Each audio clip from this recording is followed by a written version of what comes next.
The very first video game I ever really got into was the Pixel Precious King's Quest from Sierra Games. One Christmas, when I was about knee-high to a knee, I got a Nintendo and found the console glory that is Super Mario Bros. And Duck Hunt. For the record, I got a Nintendo not as a retro, love thing, that, I was literally, a kid when Nintendo was out. Because I was old. But I gotta play Super Mario, so I don't care. Shut up. This really started a love that still remains today for video games for me. I eventually stumbled across the first Final Fantasy, and in turn, Final Fantasy became my favorite franchise of all time. Naturally, there would be a point where I'd want to do something about Final Fantasy here on the channel. Surprise, this is that episode. The big problem is that Final Fantasy is anything but final, and there are so many good characters in a world, well, in many worlds, really, to look at. I am positive we're going to need to do quite a few Final Fantasy characters down the road just to make me happy, but I think for this episode, we'll need to look at a villain that is now iconic, at least among the die-hard fans. Okay, so, guys, yeah, we live in California, but here in the Valley, it is actually pretty darn cold, so I have a heater behind me. This is the only heat I have because in order to show my awesome shirt, I have to not be wearing a coat and I'm freezing. So the guys were nice enough to put a heater back here, but makes me look like I belong on a romance novel cover. So Sephiroth would make more sense to appeal to the majority, but there's another character that I really feel needs its time in the light. We're going to be looking at the villain who is just loved, if not debatably more loved than Sephiroth. In fact, this character's laugh can be immediately known by many fans. Yep, we're going to be looking at Kefka from Final Fantasy VI, or 3 for those who only know the US version, and we're going to see how this psychotic jester really personifies something called the dark triad of personality traits. I just realized I can't focus. I just realized that, okay, so we've done, how many PopSci videos have we done so far? 11? How many of them have been about clowns?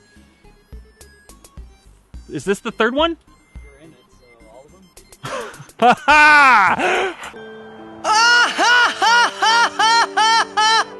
But no, seriously, is this the third or the fourth one? Joker, It, Kefka, that's it, right? Okay, so for those who need to know, for you statistic junkies out there, that means about 27, maybe 28% of our videos are based just off clowns. Psychology, clowns. Why? Next episode. Everything peachy? Oh, we did talk about other clowns, ice cream clown. Oh shit. Scoopy. Scoopy counts. I could do an entire episode on Scoopy alone. No. Nope. I don't want to do the percentage because he didn't get his own episode. But yeah, we've talked about 4 clowns. But we're discussing a lesser-known character in popular culture in general, and we all need to really know Kefka's history in order to understand just how perfect he truly personifies this villainous, or at least really bad idea of the personality traits known as the Dark Triad.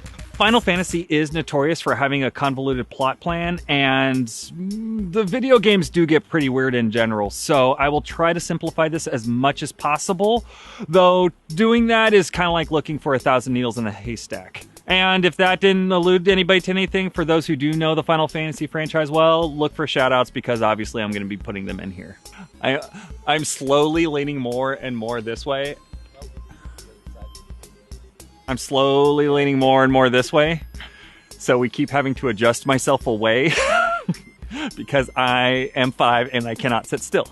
We got to get everybody up to speed, but I also have to tease the octopus. Needless to say, we will be turning on our game genies, so beware, there will be spoilers. Kefka Palazzo is the main antagonist of Final Fantasy VI. He is the most trusted advisor of Emperor Gestal of the Gestalian Empire. Kefka was the first individual to undergo the Magitech experiment. This would make him be able to use magic in a world magic has not existed for a long time. So let me just say this right now. Final Fantasy fans, I kind of alluded to this, I'm trying to simplify things. Yes, I know other people could use magic.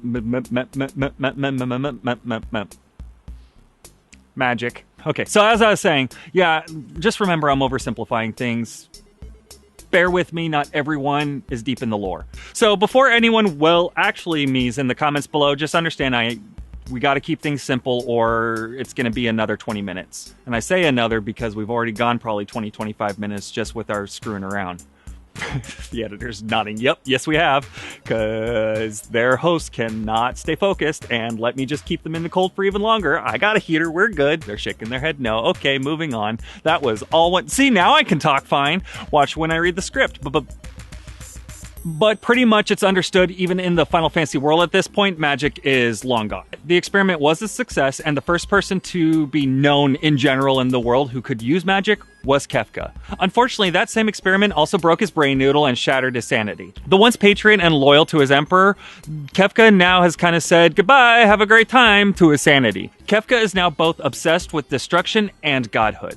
And I don't mean this in the metaphorical sense. Kefka wants to become a god and also destroy all of life, you know, like you do. Not only does he want to do it, he has a plan to do it, and in the game he actually succeeds. To do this, Kefka committed countless atrocities. Some examples are experimented with his new magic by burning alive his own soldiers, setting an entire castle on fire because he thinks a king might be working against him and the Empire. Bear in mind, he was right, but that's not the point. He just had assumptions when he burnt it down. Poisons an entire river to kill local enemy inhabitants in a castle being sieged by the Empire. This includes civilians such as women and children. Actively seeks to kill an entire species called Espers in order to steal their magic. Kills Emperor Gestal. You know, that lord and friend guy I was mentioning earlier? Yeah, dead. That last one is incredibly noteworthy for a couple of reasons. You could say it's important. Kupo. Kefka knew the Emperor was looking for something called the Statues of the Triad. Not a coincidence, did it on purpose. Also remember, Final Fantasy III. Wink. This is the last power of gods long gone. In fact, it was pretty much Kefka's idea to do this, and Gestal bought into it. What Kefka left out was that he was using Gestal and the Gestalian Empire's resources to do this for his own ends. He took the power for himself and did become a god, discarding the person he swore fealty to, as well as his friend, off a floating continent. Not cool. You just killed your friend by plummeting him like thousands of feet. Yeah, not cool. But if that wasn't bad enough, what did he use this new godlike power for? Destruction. Near and complete destruction. As a newly created god, Kefka took the world and set it into Wuin. The world is in Wuin now. As a newly created god, Kefka took the world and sent it into ruin. The world was even renamed to the world of Ruin. For all the creative names of Final Fantasy, that wasn't one of them. That is really the meat of Kefka's history, and hopefully you guys get a general sense of what kind of person he is. A bad one if I need to clarify, and the Final Fantasy fans may have noticed that I did try to streamline and oversimplify things a little to make it easier to follow. For this video, let's just say that it's fine this way. It's fine. Everything's fine. The big thing I really want you to take away from all this is Kefka has done horrible things for his own personal gain without any regard to anyone else. His own ambition is the only thing that matters to him. That's all you need to know. Just go with it, guys. Just go with it. This is why he is such a good, yet very extreme example of the Dark Triad of personality traits. The Dark Triad is used to describe an individual who possesses 3 traits: Narcissism, Machiavellianism, and Psychopathy. These 3 personality traits are arguably the best characteristics in developing a malevolent or evil personality. You know, like obliterating the world, sending it into near ruin. Even if it was to achieve godhood, still in the not nice category. It's easy to see Kefka as a pretty evil being. Even calling him a human now is a pretty big stretch, not only because of his divine status, but by his actions as well. But in essence, he is still human, though clearly twisted through the Magitech experiments, so he still falls into human psychology. So let's talk about personality traits so everyone can understand what a trait is. Personality traits need their own video, which we have by the way, and you should totally look at after this video, wink. But for simplicity's sake, for this video, let's just say a personality is a group of traits that are a combination of thoughts, behaviors, and feelings. These traits rarely change, and it is important to remember that they are consistent in most situations. It's not a trait that is rarely seen or is in a single point in one's life. That's the basics of it. Now, even a spoony bard can see that negative traits are bad. Negative equals bad, positive equals good. Okay, not always in science. Never mind. Sorry, spoony bards. You're good. Every time we get into subject, I get in the zone. Maybe it's just because I'm nerd and I like talking about the science stuff and I just focus. Like right now, because I'm focused now. Nerd. Right? And I'm so focused talking to you instead of looking over here where I should be. Oh, hi. What most people don't understand is that most traits are fairly neutral and how a person behaves in situation dictates the negativity. To use an example, using your power to create a meteoric sage-like way to save people could be considered heroic. It also can be considered pretty foolish depending on what's going on. Or maybe following a king's orders could be considered a paladin-like act of loyalty, or a massacre in the Dark Knight if the order was to kill innocent lives. It really depends. That latter part of massacring people, not paladin-like. Bing, helpful. The definition of what we call a trait may change, but the actions and the situations remain the same. To go too much further into it, we start delving into the psychology of personal perception, which easily could be a 3-video subject, or a 6-video subject if it's the Japanese version. So let's just say for now that the Dark Triad personality traits are universally considered horrible in almost every situation. The last thing that I did allude to, but haven't really directly stated yet, are these traits need to be combined for it to be the Dark Triad. All 3 of these traits need to be present. You can't have 2 and call it the Triad. That's how a Triad works. The big point I'm trying to get across here is that one trait by itself is not considered what we're talking about here, and alone they may not be considered overly good things, but that's not the Dark Triad. All 3 need to be present in a single individual, and all 3 need to be personality traits. Just want to really clarify that. So let's now actually talk about the 3 traits, starting with narcissism. As we discussed in the Tony Stark Popsci video, narcissism is being overly occupied with your own self-importance and self-image. A person who has a narcissistic personality will overinflate their positive aspects of themselves while downplaying, if not flat out dismissing, the negative traits they have. They may see themselves as more attractive, more intelligent, and generally just plain superior to others around them. Their image is incredibly important to them, and they will go to great lengths to preserve the image that they maintain for themselves, especially due to having a very fragile self-esteem. All of this screams Kefka. Not only does he love hearing himself talk, not just for player exposition, because he does that a lot, but also he just likes to gloat about how great he is. From killing Emperor Gestalt to creating genocide for the Espers, he loves to launch into a villainous monologue. Monologue.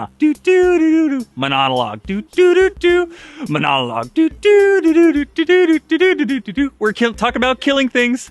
From killing Emperor Gestalt to creating Esper genocide, he loves to launch into villainous monologues about how amazing he is. Now, to be fair, many of his actions were pretty impressive, but that doesn't change the fact that he needed everyone to know about how amazing he was and how great they are.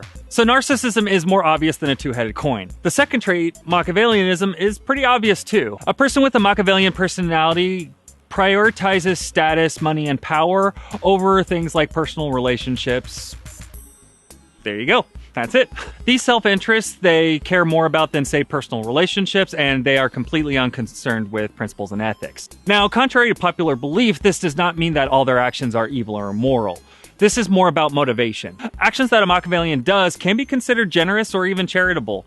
It's usually, though, to maneuver them into a better position. Machiavelli, the man that this trait was named after, actually promoted things like liberty and charity among the common folk who served under him. The reason why he did this is because he believed that in general, that if he didn't give this to the populace, eventually seeds of a rebellion would be sown and they would eventually overthrow him. So he gave people some of what they wanted, not for the sake of them being human beings, but to keep himself in power for longer and with less resistance. Now, needless to say that those with Machiavellian personalities do tend to keep their true motives hidden, because no matter how much goodwill you're perceived to give, Machiavellian personality types always benefit more than everybody else and always make sure that they do. The more they accumulate, the more this shows, for obvious reasons. Kefka is actually a great example of this. You can actually see this personality trait blossom as the game progresses.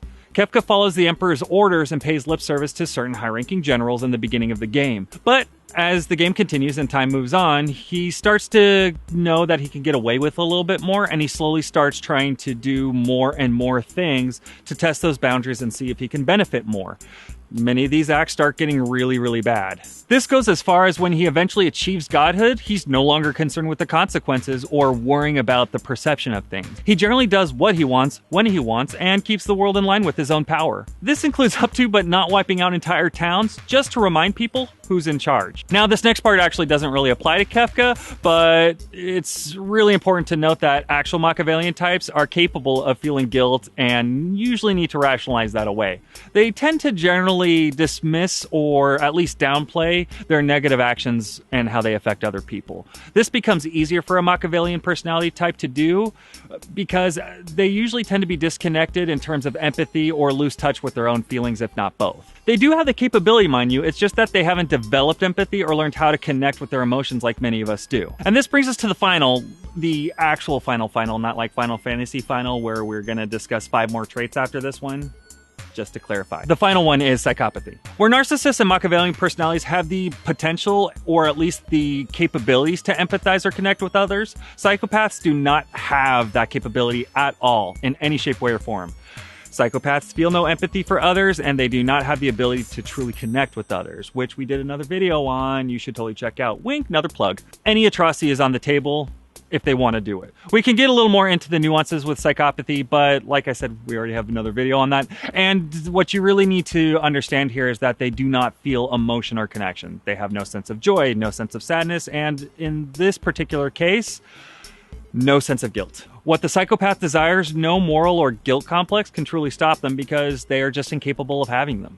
Yeah, and needless to say, Kefka is definitely a psychopath. I mean, we really already talked about a lot about the horrible things he's done, but this is really important because when he was called out by General Elio about the inhumanity of his actions, specifically the poison of the castle water supply that I mentioned earlier, Kefka was completely unfazed. Now, mind you, the Gestalian Empire in the game was laying siege to the castle, and it was all but certain that the castle, Castle Doma, would be taken by the Empire in time. But Kefka did not want to wait for the last resistance or surrender of the Doma military. Instead, he used horrific poison that killed not only the soldiers, but the civilians, including children. And when I mean horrific, they make a point to have this as a very staple part of the entire game. In fact, there's not really a main character. Don't at me, guys. There's not a main character. But yeah, one of the main characters, one of the characters you can play. We can agree on that one. This is the key part of his story in the game. And it should be. They did a really good job with it. That's what I'm saying. But as I was saying, back on track, the siege would be a success. But the thing is, Kefka could really care less if it was a good plan or not. It's just that there was a quicker way to do it, so he suplexed that train off the rails just to get the process done a little quicker. That's it. Just to make things move a little quicker, he brutalized people with poison just for pragmatic reasons. That's pretty cold, man. So yeah, being a self-absorbed narcissist, a self-serving Machiavellian, and a senseless psychopath is what's theorized to be the dark triad of personality traits. These 3 traits are the baddest of the bad. Needless to say, Kefka is a pretty extreme example of how bad this can be. But the thing is, why is it these 3 traits specifically? Why is it that these 3 traits are named the dark triad and are considered the worst of the worst? What separates them from anything else that is considered bad? Well, the obvious answer, and a truthful one, is that these 3 traits, when combined, bring out the worst in humanity. And yeah, there are plenty of studies to suggest that this is accurate.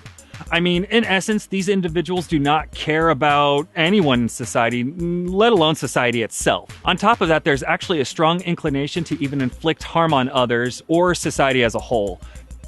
Psychopathy, it's great. But the thing is, what may not be obvious is that this combination is most likely to cause extreme harm even to the individual with these traits as well. No one benefits from this, not even the person with the traits who you would assume could benefit the most without a guilt complex. Studies suggest that the dark triad personality traits do indeed help an individual move higher in positions of power and more quickly too. They absolutely do. But those same traits that get them there also tend to be their downfall in many, many cases. Unfortunately, not always, but still most of the time. There are quite a few studies in the workplace about these traits, and yes, individuals with these traits are seen to lie, bully, coerce, abuse, exploit others, or company policies to climb to higher positions in their profession. But it's only a matter of time before they climb to a position that they can't handle, but usually still think they can, or these tactics that got them there are brought to light.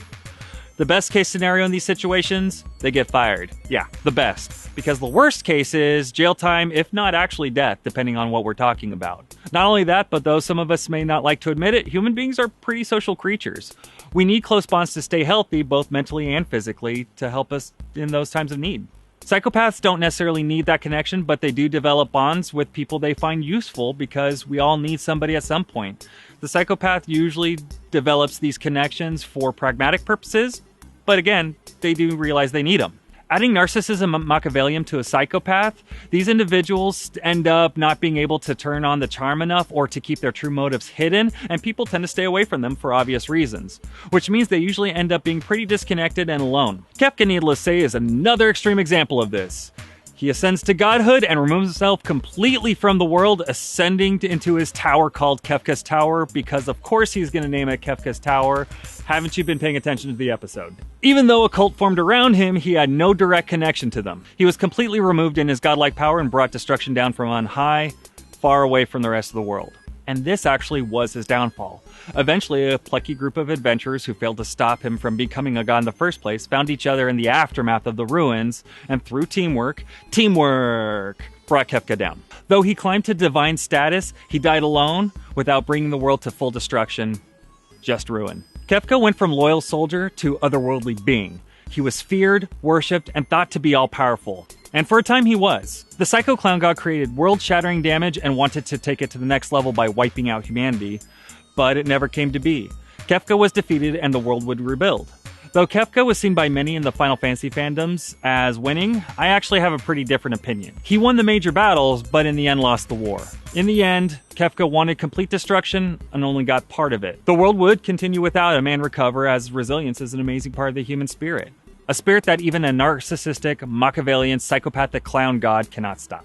Thank you for watching Pop Culture Psychology. I know Final Fantasy is a little niche, and video games are in general, but I really did want to do this episode. Final Fantasy really was the video game franchise that made me fall in love with video games, at least one of the major ones. So if you like this video, please share, like, or be a son of a subscriber. Yeah, so eventually we'll do an episode on Sephiroth down the line. I gotta do at least one more Final Fantasy episode somewhere through this channel. I know on this channel we talk a lot about dark stuff in psychology. Yeah, it's very interesting, but I always try to put a light or a good note on something with psychology at the very end of this. For all the bad, there is so much good out there. I mean, that's kind of what I'm trying to show everybody. But it's actually General Celeste who has the words best for this kind of situation. Through the hours of despair, I offer this prayer, and to all of you, my evening stars, thank you so much for watching.